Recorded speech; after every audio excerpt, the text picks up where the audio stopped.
ভাতিজার হাতে আক্রান্ত কাকা। ঘটনা শুক্রবার রাতে মেলাঘরের ইন্দিরানগর এলাকার ৮ নং ওয়ার্ডে। জানা যায়, পূর্ব শত্রুতার জের ধরে শুক্রবার রাতে পূর্ব পরিকল্পিতভাবে মসজিদে ইফতারকে কেন্দ্র করে বাকযুদ্ধ শুরু হয়।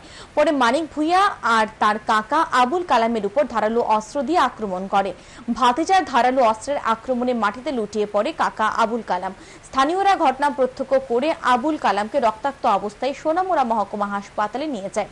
হাসপাতালের কর্তব্যরত চিকিৎসক আবুল কালামের প্রাথমিক চিকিৎসার পর তাকে উন্নত চিকিৎসার জন্য জিবি হাসপাতালে রেফার করে দেয়।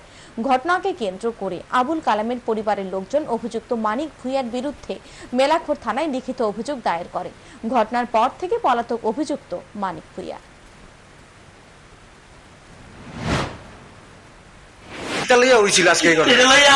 মসজিদ লইয়া মানে ইফতার লইয়া ইতা লইয়া তারা তো আমরা আগে ইতার প্ল্যান আমরা মারবো তারা এই ইতার মধ্যে লইয়া ইস্যু লইয়া আজকে বেরোবে চাইবে।